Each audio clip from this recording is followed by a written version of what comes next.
विद्यार्थियों कैसे हैं आप लोग। आज के वीडियो में हम क्लास 12 नागरिक शास्त्र का 2026 का पेपर सॉल्व करेंगे जो बोर्ड ने जारी किया है। तो दोस्तों आज के वीडियो में हम इस पेपर का एक एक वर्ड का पोस्टमार्टम करने वाले हैं। तो आज का वीडियो अगर आप देख लेंगे तो बोर्ड एग्जाम में आप 100 में से 100 पूरे नंबर लेके आएंगे, क्योंकि आज के वीडियो में हम बहुविकल्पीय, लघु उत्तरीय, अति लघु उत्तरीय और दीर्घ उत्तरीय प्रश्नों का आंसर आपको बताने वाले हैं। तो वीडियो में लास्ट तक बने रहिएगा। अगर आप वीडियो पर नए हैं तो वीडियो को लाइक कर दीजिए, चैनल पर नए हैं सब्सक्राइब कर दीजिए, बेल आइकन को प्रेस कर दीजिए, क्योंकि बोर्ड एग्जाम के हर इंपॉर्टेंट टॉपिक का वीडियो आपको डेली मिलता रहेगा। तो आइए वीडियो को स्टार्ट करते हैं। देखिए जहाँ पे नोट लिखा है, नोट से इसमें दिया है कि प्रारंभ के 15 मिनट परीक्षार्थियों को प्रश्न पत्र पढ़ने के लिए निर्धारित है। तो आपको जो शुरुआत का 15 मिनट मिलेगा उसमें आपको प्रश्न पत्र पढ़ना है। उसके बाद दिया है निर्देश, निर्देश के अनुसार ही हम पेपर को हल करेंगे। पहला निर्देश है सभी प्रश्न अनिवार्य है। दूसरा है प्रश्न संख्या 1 से 10 तक बहुविकल्पीय प्रश्न है।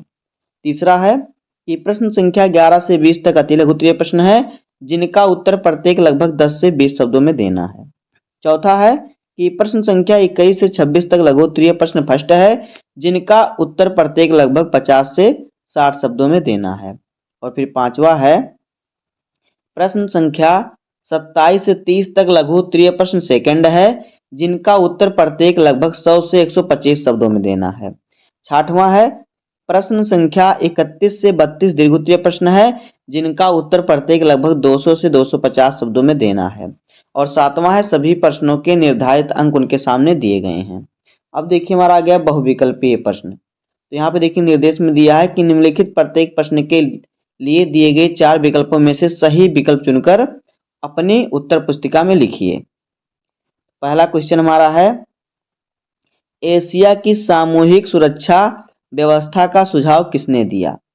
पहला ए ऑप्शन है ब्रेजनेव, बी ऑप्शन है खुश्चेव, सी ऑप्शन है स्टालिन और डी ऑप्शन है लेनिन। तो देखिए इसका राइट आंसर जो हमारा है वो हो जाएगा स्टालिन। तो यहाँ पे ऑप्शन नंबर सी हमारा सही हो जाएगा। दूसरा क्वेश्चन है विश्व व्यापार संगठन निम्नलिखित में से किस संगठन का उत्तराधिकारी है। ए ऑप्शन है संयुक्त राष्ट्र संघ विकास कार्यक्रम, बी ऑप्शन है general agreement on trade and tariff, C option है विश्व स्वास्थ्य संगठन और डी ऑप्शन है general arrangement on trade and tariff. इसका राइट आंसर है general agreement on trade and tariff. तो यहाँ पे ऑप्शन नंबर हमारा बी सही हो जाएगा।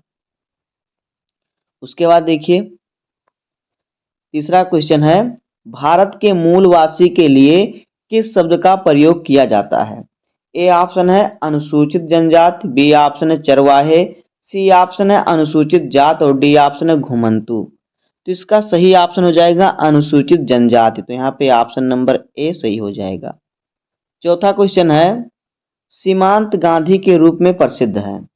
ए ऑप्शन है श्री राजगोपालाचारी, बी ऑप्शन है खान अब्दुल गफ्फार खान, सी ऑप्शन है मौलाना अब्दुल कलाम आजाद और डी ऑप्शन है पट्टाभी सीतारमैया। तो देखिए इसका राइट आंसर जो हमारा है ये हो जाएगा यहाँ पे देखिए खान अब्दुल गफ्फार खान। तो यहाँ पे हमारा ऑप्शन नंबर बी सही हो जाएगा। उसके बाद देखिए पांचवा क्वेश्चन है वैश्वीकरण के विषय में सही है। ए ऑप्शन है वैश्वीकरण सिर्फ आर्थिक परिघटना है, बी ऑप्शन है वैश्वीकरण की शुरुआत वर्ष 1991 में हुई, सी ऑप्शन है वैश्वीकरण एक बहुआयामी परिघटना है और डी ऑप्शन है कि वैश्वीकरण और पश्चिमीकरण समान है। तो इसका राइट आंसर जो हमारा है वो हो जाएगा वैश्वीकरण एक क्या है बहुआयामी परिघटना है। तो यहाँ पे हमारा ऑप्शन नंबर जो है सी सही हो जाएगा। उसके बाद देखिए छठवां क्वेश्चन है समग्र मानवतावाद सिद्धांत के प्रणेता हैं। ए ऑप्शन है श्यामा प्रसाद मुखर्जी, बी ऑप्शन है अटल बिहारी वाजपेयी, सी ऑप्शन है दीनदयाल उपाध्याय और डी ऑप्शन है मोरारजी देसाई। तो इसका राइट आंसर हो जाएगा दीनदयाल उपाध्याय। तो यहाँ पे ऑप्शन नंबर सी सही हो जाएगा। सातवां क्वेश्चन है आपातकाल की घोषणा कब की गई। ए ऑप्शन है 12 जून 1975, बी ऑप्शन है 13 जून 1975, सी ऑप्शन है 16 जून 1975 और डी ऑप्शन है 25 जून 1975। तो इसका सही ऑप्शन हो जाएगा 25 जून 1975। तो यहाँ पे ऑप्शन नंबर हमारा डी सही हो जाएगा। उसके बाद देखिए 8वां क्वेश्चन है, दूसरे देश के उत्पादकों को निर्यात की अनुमति न होना है। ए ऑप्शन है मुक्त व्यापार, बी ऑप्शन है संरक्षणवाद, सी ऑप्शन है आर्थिक वैश्वीकरण और डी ऑप्शन है राजनीतिक वैश्वीकरण। तो इसका सही ऑप्शन जो हो जाएगा उधर क्या हो जाएगा, वो हो जाएगा यहाँ पे संरक्षणवाद। तो यहाँ पे ऑप्शन नंबर बी सही हो जाएगा। उसके बाद देखिए 9 नंबर क्वेश्चन है, द्विराष्ट्र सिद्धांत की बात जिस राजनीतिक दल ने की थी वह था। ए ऑप्शन है कांग्रेस, बी ऑप्शन है भारतीय कम्युनिस्ट पार्टी, सी ऑप्शन है मुस्लिम लीग और डी ऑप्शन है हिंदू महासभा। तो इसका सही ऑप्शन जो हमारा है वो हो जाएगा मुस्लिम लीग। तो यहाँ दिए, यहाँ पे ऑप्शन नंबर हमारा सी सही हो जाएगा। उसके बाद देखिए 10 नंबर क्वेश्चन है, इकोनॉमी ऑफ परमानेंस के लेखक हैं। ए ऑप्शन है पीसी महालनोबिस, बी ऑप्शन है वर्गीज कुरियन, सी ऑप्शन है चरण सिंह और डी ऑप्शन है जेसी कुमारप्पा। तो इसका राइट आंसर हो जाएगा जेसी कुमारप्पा। तो यहाँ पे ऑप्शन नंबर डी हमारा सही हो जाएगा। इसके बाद देखिए, इसके बाद हमारा आ गया अति लघुत्तरीय प्रश्न। तो देखिए अति लघुत्तरीय प्रश्न आपका 10 प्रश्न आएगा। आपका कितना प्रश्न आएगा, 10 प्रश्न आएगा और हर प्रश्न आपका 2-2 नंबर का होगा। तो आपका 20 नंबर का जो होगा आपका अति लघुत्तरीय प्रश्न आएगा। तो आज के वीडियो में हम 20 नंबर कंफर्म करने वाले हैं, क्योंकि जो बोर्ड ने पेपर जारी किया उसी पेपर के ये सभी क्वेश्चन हैं। तो वीडियो में लास्ट तक बने रहिएगा। अगर आप वीडियो पर नए हैं तो वीडियो को लाइक कर दीजिए, चैनल पर नए सब्सक्राइब कर दीजिए, बेल आइकन को प्रेस कर दीजिए, क्योंकि बोर्ड एग्जाम के हर इंपॉर्टेंट टॉपिक का वीडियो आपको चैनल डेली मिलता रहेगा। तो आइए वीडियो को स्टार्ट करते हैं। देखिए 11 नंबर क्वेश्चन है, ग्लोबल वार्मिंग से क्या आशय है। दूसरा क्वेश्चन है, बर्टलैंड रिपोर्ट से क्या तात्पर्य है। और तीसरा क्वेश्चन 13 नंबर क्वेश्चन है, रजाकार कौन थे। और 14 नंबर क्वेश्चन है, भारत की विदेश नीति के किन्हीं 2 उद्देश्यों का उल्लेख कीजिए। उसके बाद 15 नंबर क्वेश्चन है, सुरक्षा की पारंपरिक अवधारणा से क्या अभिप्राय है। और 16 नंबर क्वेश्चन है, सिंडिकेट से क्या आशय है। 17 नंबर क्वेश्चन है, एमनेस्टी इंटरनेशनल क्या है। और 18 नंबर क्वेश्चन है, टिकाऊ विकास की अवधारणा से क्या तात्पर्य है। 19 नंबर क्वेश्चन है, क्षेत्रीयतावाद से क्या तात्पर्य है। और 20 नंबर क्वेश्चन है, मंडल आयोग कब एवं किसकी अध्यक्षता में गठित किया गया। तो देखिए इस प्रकार से 10 क्वेश्चन आपके हैं जो कि आपके 2-2 नंबर के हैं। ये आपका अति लघुत्तरीय प्रश्न है। आपको इसका उत्तर 10 या 20 शब्दों के अंतर्गत देना है। तो आइए हम सभी क्वेश्चनों का आंसर जो सभी क्वेश्चन इसके आंसर को समझते हैं, क्योंकि ये बोर्ड एग्जाम के लिए बहुत ही इंपॉर्टेंट है, क्योंकि ये हमारा वायरल पेपर से लिया गया है, जो 2026 का वायरल पेपर है। तो इसका पेपर आपको 19 तारीख को होने वाला है, 19 फरवरी को। तो 11 नंबर क्वेश्चन है, ग्लोबल वार्मिंग से क्या आशय है। तो देखिए उत्तर, ग्रीन हाउस गैसें जैसे कि CO2 के उत्सर्जन के कारण पृथ्वी के औसत तापमान में होने वाली दीर्घकालिक वृद्धि यानी लंबी वृद्धि को ही ग्लोबल वार्मिंग कहते हैं। इतना आपको इस क्वेश्चन का आंसर लिखना है। उसके बाद देखिए 12 नंबर क्वेश्चन है, बर्टलैंड रिपोर्ट से क्या तात्पर्य है। उत्तर है 1987 में आवर कॉमन फ्यूचर शीर्षक से जारी रिपोर्ट, जिसने टिकाऊ विकास की अवधारणा को परिभाषित किया और लोकप्रिय बनाया। यह था बर्टलैंड रिपोर्ट। उसके बाद देखिए 13 नंबर क्वेश्चन है, रजाकार कौन थे। उत्तर देखिए, हैदराबाद के निजाम के समय उनके द्वारा समर्पित असैनिक यानी अर्धसैनिक हमलवार, जिन्होंने 1947 से 48 में भारतीय संघ में शामिल होने से इनकार किया और लोगों पर अत्याचार किए, वे थे रजाकार। रजाकार क्या थे, देखिए रजाकार हैदराबाद के निजाम के समय उनके द्वारा समर्पित असैनिक यानी अर्धसैनिक आधे सैनिक, पूरे में से कम आधे सैनिक हमलवार थे, जिन्होंने 1947-48 में भारतीय संघ में शामिल होने से मना कर दिया और लोगों पर अत्याचार किए, ये थे रजाकार। उसके बाद देखिए अगला क्वेश्चन हमारा क्या है, यहाँ पे देखिए 14 नंबर क्वेश्चन है, भारत की विदेश नीति के किन्हीं 2 उद्देश्यों का उल्लेख कीजिए। तो देखिए उत्तर, नंबर 1 है राष्ट्रीय हितों की रक्षा करना और दूसरा है अंतरराष्ट्रीय शांति और सुरक्षा को बढ़ावा देना। ये था भारत की विदेश नीति के 2 मुख्य उद्देश्य। अगला क्वेश्चन है, सुरक्षा की पारंपरिक अवधारणा से क्या तात्पर्य है। तो उत्तर देखिए, इसका अर्थ बाहरी सैन्य खतरों से देश की रक्षा करना है, जिसमें मुख्य खतरा किसी अन्य देश से होता है। ये होता है सुरक्षा की पारंपरिक अवधारणा।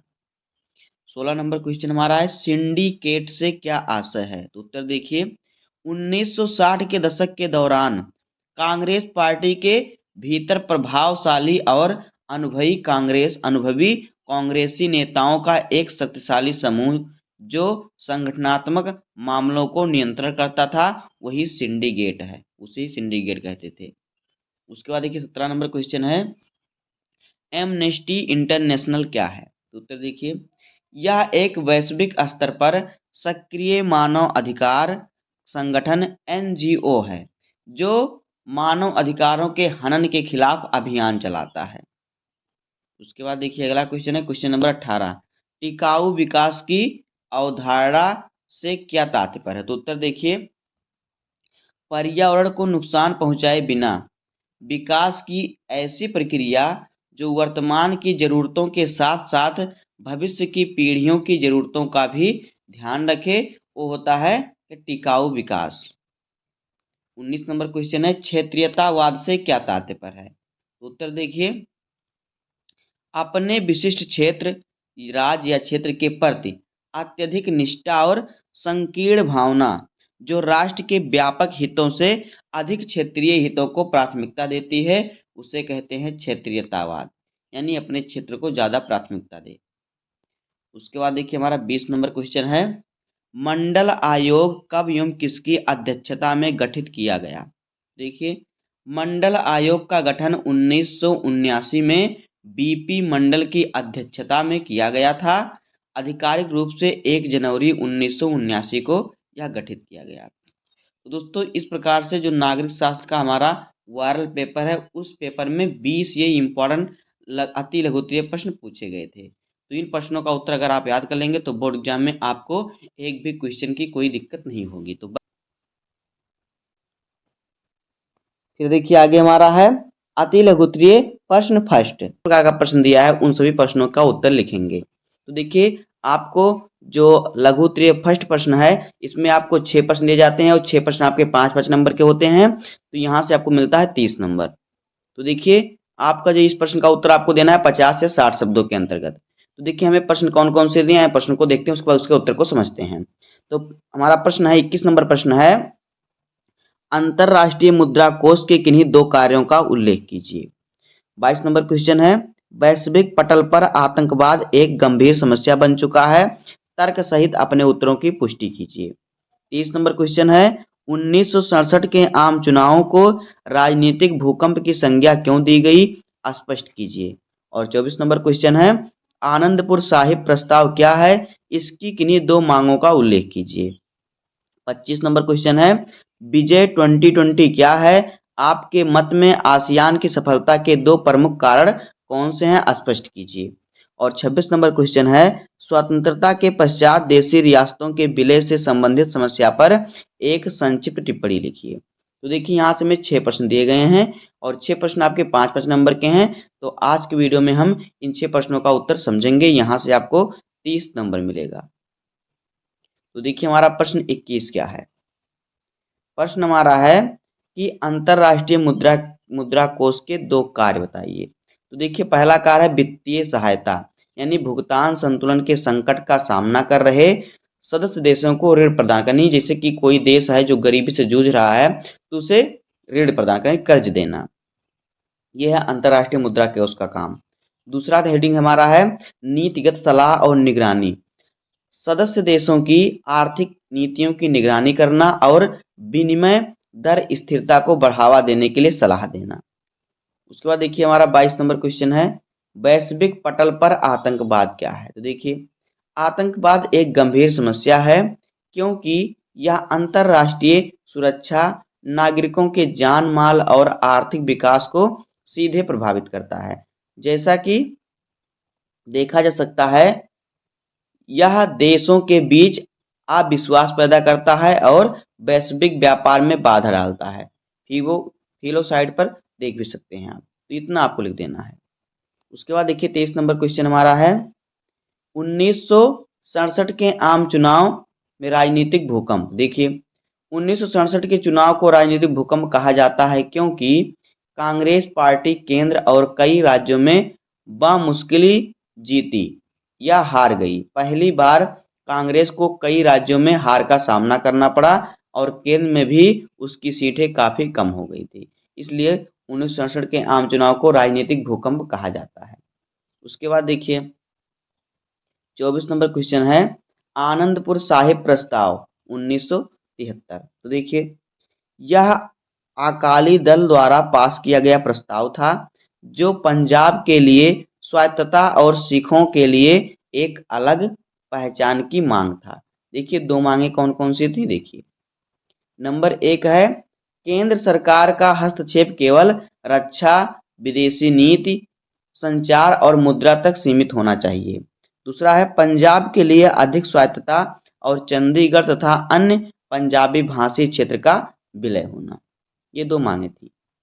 अब देखिए 25 नंबर क्वेश्चन हमारा क्या है, विजन 2020 और आसियान की सफलता। देखिए हम दोनों को हेडिंग डालकर लिखेंगे। पहला हेडिंग हमारा है विजन 2020।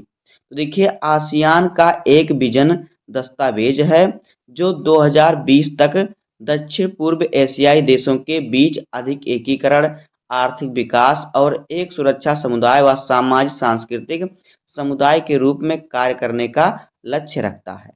ये हो गया विजन 2020। उसके बाद देखिए आसियान की सफलता के दो कारण। देखिए पहला है आसियान शैली यानी आसियान वे यानी आसियान रास्ता। देखिए सदस्य देशों के बीच बातचीत और सहयोग की नीति जो विवादों को शांतिपूर्ण ढंग से सुलझाने पर जोर देती है।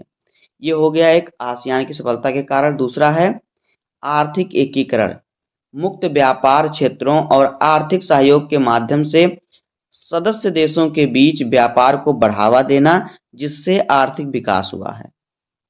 अब देखिए हमारा 26 नंबर क्वेश्चन है, स्वतंत्रता के पश्चात देशी रियासतों के विलय की समस्या। उत्तर देखिए आपको लिखना है 1947 में भारत की स्वतंत्रता के समय भारतीय स्वतंत्रता अधिनियम ने 565 से अधिक देशी रियासतों को भारत या पाकिस्तान में शामिल होने या स्वतंत्र रहने का विकल्प दिया।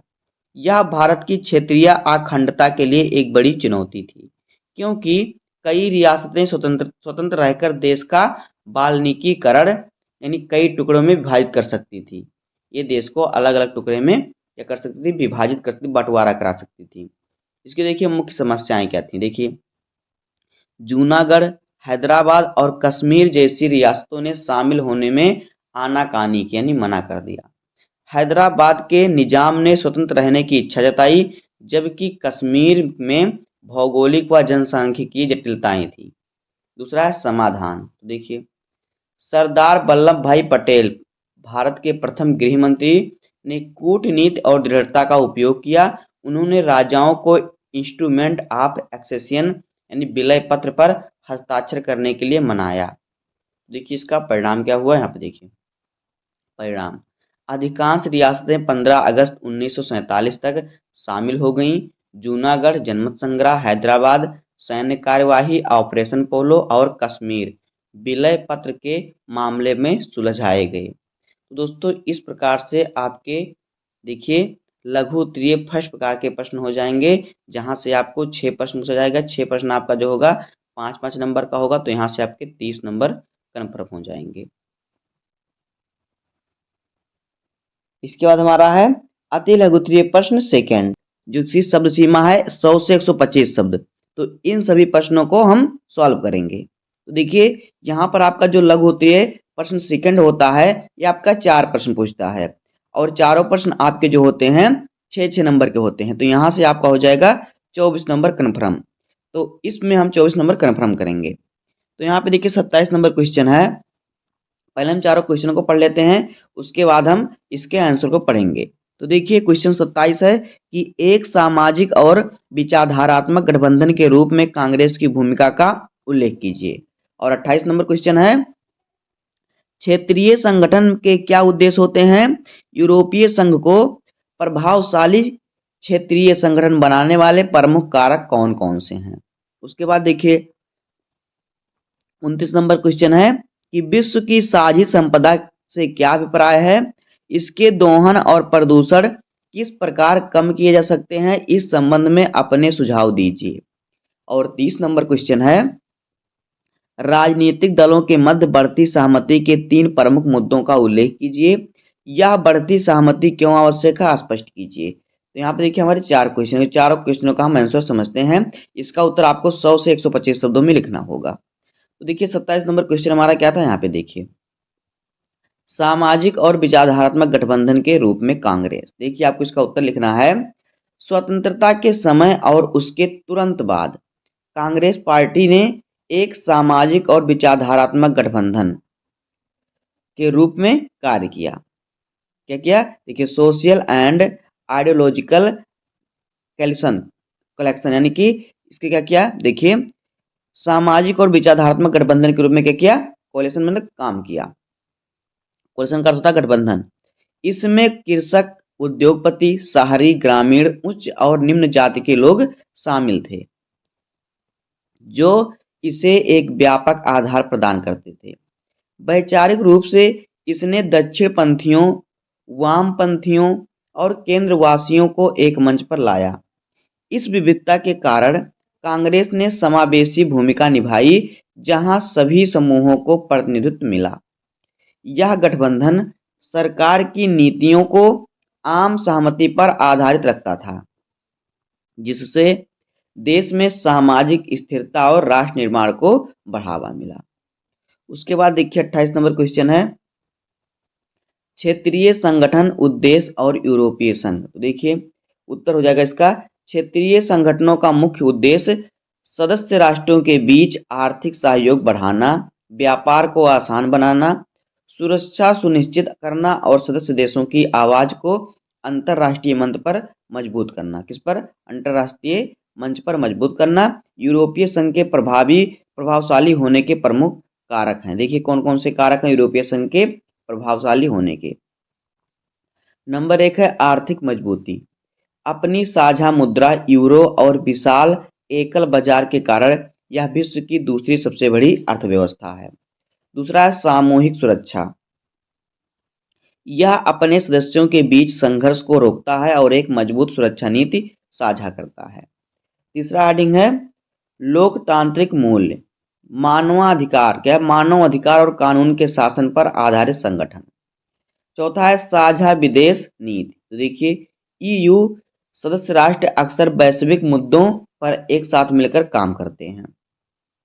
उसके बाद देखिए 29 नंबर क्वेश्चन है कि विश्व की साझी संपदा से अभिप्राय और बचाव। तो देखिए सुझाव में लिखना है, विश्व की साझी संपदा का अभिप्राय उन क्षेत्रों से है जो किसी एक राष्ट्र के संप्रभु अधिकार क्षेत्र में नहीं आते, जैसे पृथ्वी का वायुमंडल, अंटार्कटिका, समुद्री सतह और बाहरी अंतरिक्ष। इनका उपयोग पूरी मानवता के लिए किया जाता है। इसके दोहन और प्रदूषण को कम करने के लिए सुझाव। देखिए नंबर 1 है अंतर्राष्ट्रीय सहयोग। साझी संपदा के संरक्षण के लिए देशों को मिलकर सख्त कानून जैसे कि मॉन्ट्रियल प्रोटोकॉल बनाना चाहिए। दूसरा है सतत विकास। औद्योगिक गतिविधियों को पर्यावरण के अनुकूल बनाना और जीवाश्म ईंधन का कम उपयोग करना। तीसरा है जिम्मेदारी साझा करना। तो देखिए साझा लेकिन अलग अलग जिम्मेदारियां सिद्धांत को अपनाना। चौथा है जागरूकता, जनता को इसके संरक्षण के प्रति जागरूकता करना।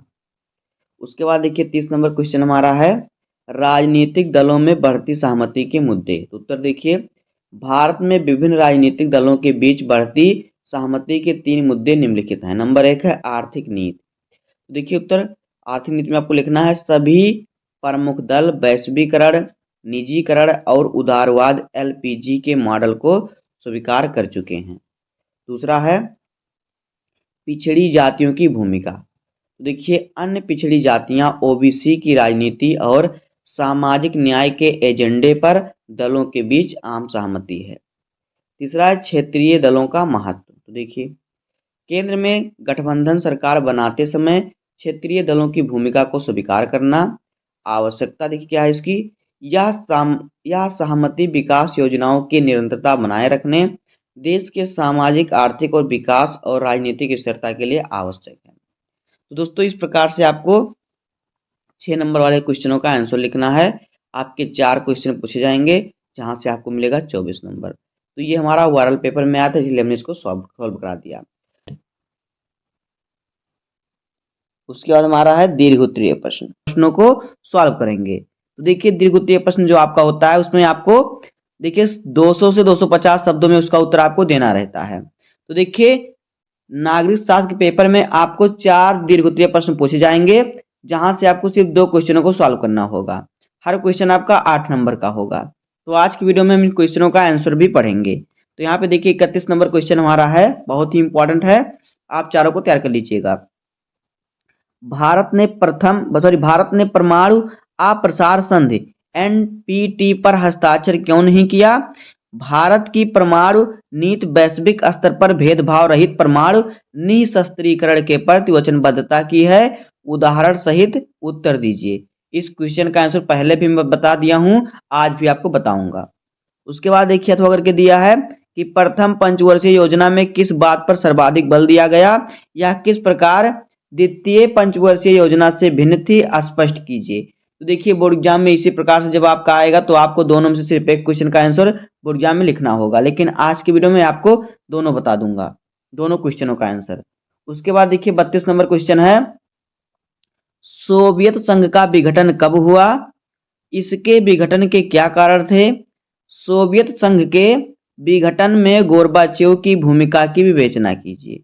अथवा दक्षेस की स्थापना कब एवं कहाँ की गई? एक क्षेत्रीय संगठन के रूप में दक्षेस की भूमिका का मूल्यांकन कीजिए। यहाँ पर भी आपको दोनों में से सिर्फ एक क्वेश्चन का आंसर लिखना है, लेकिन आज की वीडियो में आपको दोनों बताऊंगा। तो देखिए 31 नंबर क्वेश्चन हमारा क्या था, भारत द्वारा परमाणु अप्रसार संधि यानी एनपीटी पर हस्ताक्षर न करने का कारण। देखिए आपको उत्तर किस प्रकार से लिखना है। देखिए भारत ने 1968 की एनपीटी पर हस्ताक्षर नहीं किए क्योंकि यह भेदभावपूर्ण है। यह संधि 1 जनवरी 1967 से पहले परमाणु परीक्षण करने वाले देशों को परमाणु शक्ति संपन्न मानती है और अन्य देशों को यह अधिकार नहीं देती। भारत इसे राष्ट्रीय सुरक्षा, विशेषकर चीन और पाकिस्तान के खतरों और तकनीकी संप्रभुता के लिए खतरा मानता है। अगली हेडिंग हमारी है, भारत की परमाणु नीति और भेदभाव रहित निशस्त्रीकरण, उदाहरण सहित। देखिए भारत की नीति स्वैच्छिक और भेदभाव रहित वैश्विक परमाणु निशस्त्रीकरण के प्रति क्या है, प्रतिबद्ध है। इसके देखिए मुख्य उदाहरण, पहला हेडिंग है नो फर्स्ट यूज। भारत ने 1998 के बाद घोषित किया, नो फर्स्ट यूज यानी कि पहले किसी पर परमाणु का प्रयोग नहीं करेगा। भारत ने 1998 के बाद घोषित किया कि वह परमाणु हथियारों का उपयोग पहले नहीं करेगा और केवल रक्षात्मक क्षमता यानी कि न्यूनतम विश्वसनीय प्रतिरोधक रखेगा। यानी भारत ने नो फर्स्ट यूज मतलब कि पहले मैं किसी दूसरे देश पर क्या करूंगा, परमाणु अटैक नहीं करूंगा जब तो दूसरा देश ना करे। उसके बाद शांतिपूर्ण उपयोग, 1954 से ही भारत ने परमाणु ऊर्जा के शांतिपूर्ण उपयोग के लिए 1974 में स्माइलिंग बुद्धा परीक्षण किया। आगे है अंतरराष्ट्रीय सहयोग। तो देखिए 2008 में अमेरिका के साथ नागरिक परमाणु डील और IAEA के साथ सुरक्षा उपायों का पालन जो जिम्मेदार परमाणु आचरण को दर्शाता है। तो बस इतना आपको क्वेश्चन लिखना है, आपको पूरे 8 नंबर मिल जाएंगे। उसके बाद देखिए अथवा करके हमें क्वेश्चन दिया था प्रथम पंचवर्षीय योजना के बारे में। तो उस क्वेश्चन में आपको देखिए क्या उत्तर लिखना है। देखिए आपको हेडिंग डालना है मुख्य बल। प्रथम पंचवर्षीय योजना में कृषि, सिंचाई और बिजली परियोजना पर सर्वाधिक जोर दिया गया क्योंकि देश विभाजन के बाद खाद्यान्न संकट का सामना कर रहा था। इसका मुख्य उद्देश्य कृषि क्षेत्र का स्थिर करना था, यानी खाने की चीजों में कमी थी। इसके बाद अगली हेडिंग हमारे द्वितीय पंचवर्षीय योजना 1965 से 1961 से भिन्नता। तो देखिए फोकस, पहला हेडिंग है फोकस। प्रथम योजना कृषि केंद्रित थी, KN राज का मॉडल, जब द्वितीय योजना महालनोबिस मॉडल ने भारी उद्योगों और औद्योगिकरण जैसे इस्पात संयंत्र को सर्वोच्च प्राथमिकता दी। उसके बाद देखिए अगली हेडिंग है लक्ष्य। प्रथम का उद्देश्य ग्रामीण विकास था, जबकि द्वितीय का उद्देश्य तीव्र औद्योगिक वृद्धि और आर्थिक आत्मनिर्भरता थी। उसके बाद देखिए अगला क्वेश्चन हमारा 32 नंबर क्वेश्चन कि सोवियत संघ के विघटन के क्या कारण थे। तो देखिए हमें क्वेश्चन पूछा है तो हम पूरे क्वेश्चन का आंसर लिखेंगे। देखिए आपको हेडिंग डालना है कब। सोवियत संघ का आधिकारिक विघटन 25 दिसंबर 1991 को हुआ, जब मिखाइल गोर्बाचेव ने इस्तीफा दिया। अब देखिए विघटन के कारण, पहला है आर्थिक स्थिरता। दशकों से नौकरशाही, रक्षा व्यय में अत्यधिक वृद्धि और उपभोक्ताओं की जरूरतों की अनदेखी। दूसरा है राजनीतिक गतिरोध। तो देखिए कम्युनिस्ट पार्टी का आम नागरिकों से अलगाव और जवाबदेही की कमी। तीसरा है राष्ट्रवादी भावनाएं। तो देखिए सोवियत संघ के भीतर बाल्टिक राज्यों एस्टोनिया, लातविया, लिथुआनिया और अन्य गणराज्यों में स्वतंत्रता की तीव्र मांग।